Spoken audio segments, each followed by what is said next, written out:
Assalamualaikum warahmatullahi wabarakatuh. Di sini saya akan presentasi untuk memenuhi tugas akhir mata kuliah Statistik Pendidikan. Dosen pengampu Dr. Sofia Mas Ayu MA. Disusun oleh Nindi Fauzia, NPM 1911070241, kelas D semester 4, Universitas Islam Negeri Raden Intan Lampung, tahun ajaran 2020-2021. Pertemuan pertama, penelitian dan statistik. Pengertian penelitian merupakan cara ilmiah untuk mendapatkan data dengan tujuan dan kegunaan tertentu. 4 hal yang perlu dipahami lebih lanjut yaitu cara ilmiah, data, tujuan, dan kegunaan. Penelitian merupakan cara ilmiah. Penelitian didasarkan pada ciri-ciri keilmuan yang rasional, empiris, dan sistematis. Statistik diartikan sebagai alat pengolah data angka.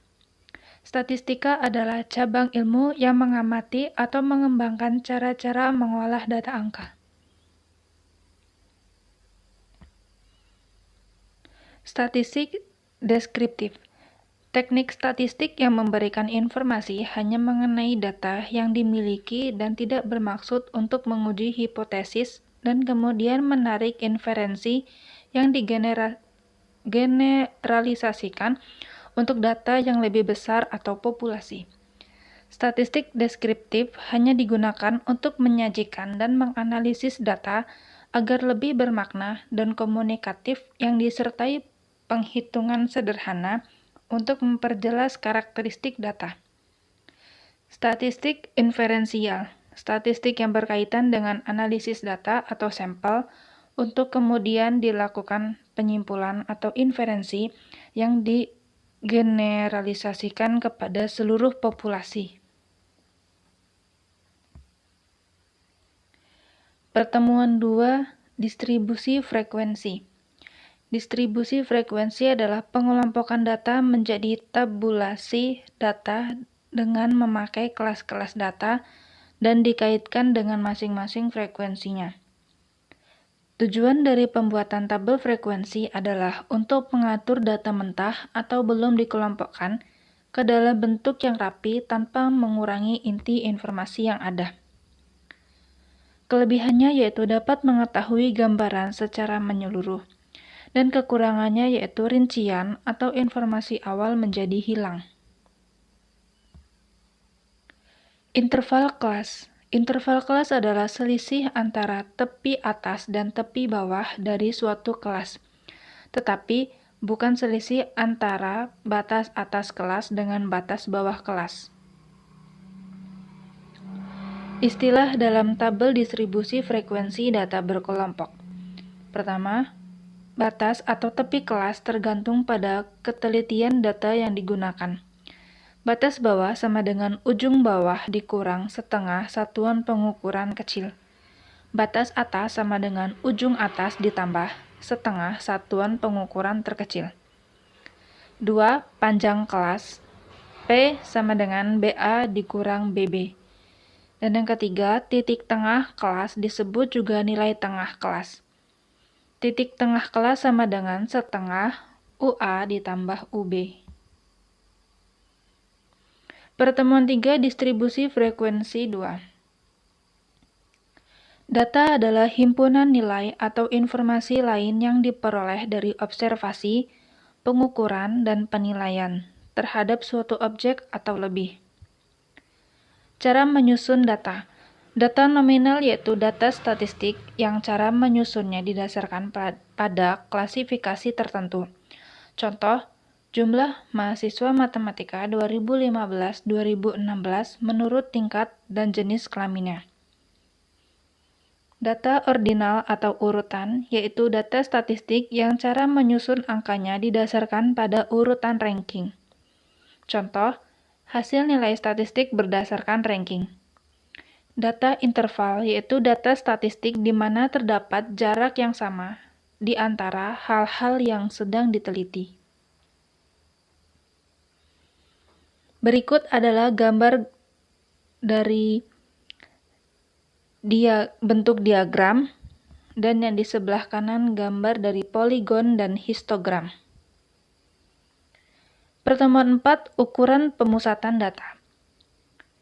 Ukuran pemusatan data merupakan ukuran-ukuran dari sebuah kelompok data yang dapat mewakili karakteristik dari sebuah populasi. Ukuran-ukuran pemusatan data, yang pertama ada nilai rata-rata atau mean, yang kedua nilai yang sering muncul atau modus, yang ketiga nilai tengah atau median, dan keempat kuartil, desil, dan persentil.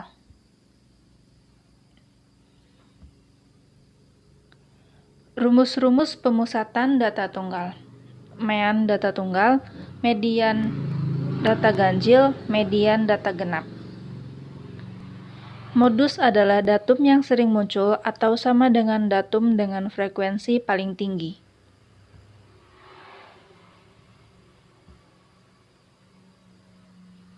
Rumus-rumus pemusatan data berkelompok.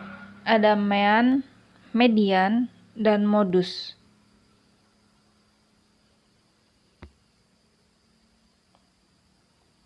Pertemuan 5, ukuran penyebaran data.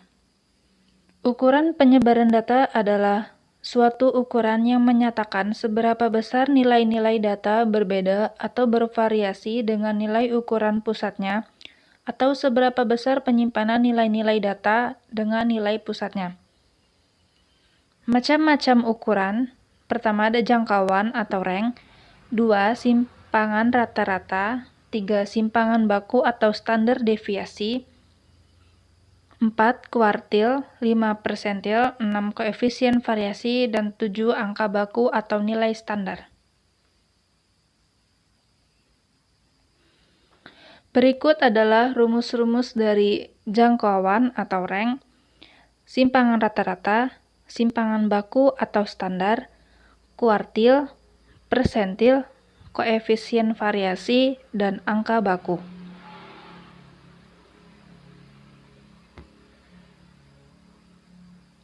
Pertemuan 7 ada populasi dan sampel. Pengertian populasi. Populasi yaitu keseluruhan individu atau objek yang diteliti dan memiliki beberapa karakteristik yang sama. Sampel yaitu bagian dari jumlah dan karakteristik yang dimiliki oleh populasi tersebut. Rumus Slovin. Rumus Slovin untuk menentukan ukuran sampel minimal atau N jika diketahui ukuran populasi atau N pada taraf signifikan alpha adalah N kecil sama dengan N besar per 1 plus N besar alpha kuadrat. Pertemuan 8 ada hipotesis. Pengertian hipotesis. Hipotesis adalah pernyataan tentatif yang merupakan dugaan mengenai apa saja yang sedang kita amati dalam usaha untuk memahaminya. Membuat hipotesis. Proses membuat hipotesis dapat diturunkan dari teori yang berkaitan dengan masalah yang akan kita teliti. Jadi, diperlukan teori untuk dapat membuat hipotesis. Fungsi hipotesis. Yang pertama, hipotesis merupakan kebenaran sementara yang perlu diuji kebenarannya. Oleh karena itu, hipotesis dibentuk untuk menemukan kemungkinan atau untuk menguji kebenaran suatu teori. 2. Jika hipotesis sudah diuji dan dibuktikan kebenarannya, maka hipotesis tersebut menjadi suatu teori. Jadi, sebuah hipotesis diturunkan dari suatu teori yang sudah ada. Kemungkinan diuji kebenarannya dan pada akhirnya memunculkan teori baru. Jenis-jenis hipotesis. Yang pertama, hipotesis yang menyatakan adanya kesamaan-kesamaan dalam dunia empiris. Yang kedua, hipotesis yang berkaitan dengan model ideal. Yang Yang ketiga, hipotesis yang digunakan untuk mencari hubungan antar variabel. Pertemuan 9 yaitu korelasi. Korelasi adalah suatu alat analisis yang dipergunakan untuk mencari hubungan antara variabel independen atau bebas dengan variabel dependen atau tak bebas. Macam-macam korelasi. Yang pertama, koefisien korelasi Rank-Spearman. Koefisien korelasi ini mengukur kedekatan hubungan antara dua variabel ordinal. 2. Koefisien korelasi Pearson atau produk momen. Koefisien korelasi Pearson adalah alat analisis statistik yang digunakan untuk melihat keeratan hubungan linear antara dua variabel. 3. Koefisien determinan. Koefisien determinan merupakan ukuran untuk mengetahui kesesuaian atau ketepatan antara nilai dugaan dengan data sampel. 4. Koefisien ganda.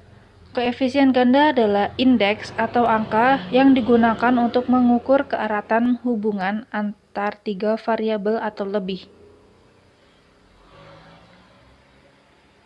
Rumus korelasi ada korelasi Spearman, korelasi relasi Pearson, koefisien determinan, dan korelasi ganda.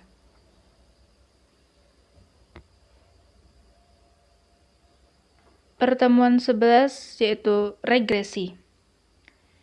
Regresi linear sering digunakan untuk melihat nilai prediksi atau perkiraan yang akan datang. Perkiraan mengenai terjadinya suatu kejadian atau nilai variabel untuk waktu yang akan datang, seperti prediksi produksi 3 tahun yang akan datang, prediksi harga bulan depan, ramalan jumlah penduduk 10 tahun mendatang, ramalan hasil penjualan tahun depan.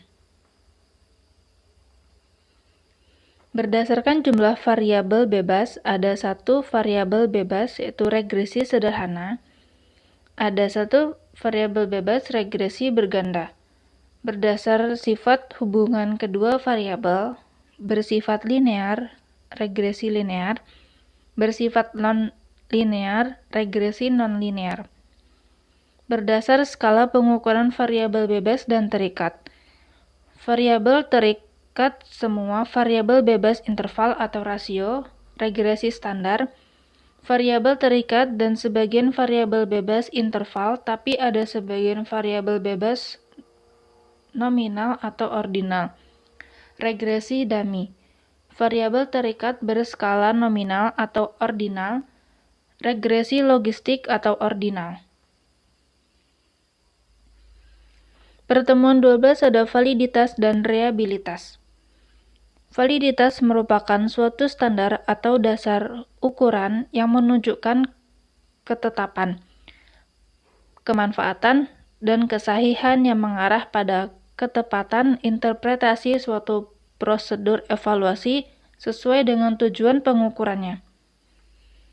Reabilitas merujuk pada konsistensi skor yang dicapai oleh orang yang sama ketika diuji berulang kali dengan tes yang sama pada kesempatan yang berbeda. Secara keseluruhan ada 4 validitas. Yang pertama, validitas isi, 2, validitas kontrak, 3, validitas ada sekarang, dan 4, validitas prediktif. Macam-macam validitas. Yang pertama, validitas logis. Istilah validitas logis mengandung kata logis yang berasal dari kata logika yang berarti penalaran.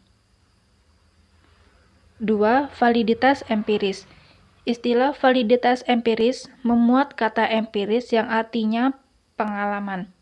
Sebuah instrumen dapat dikatakan memiliki validitas empiris apabila sudah diuji dari pengalaman.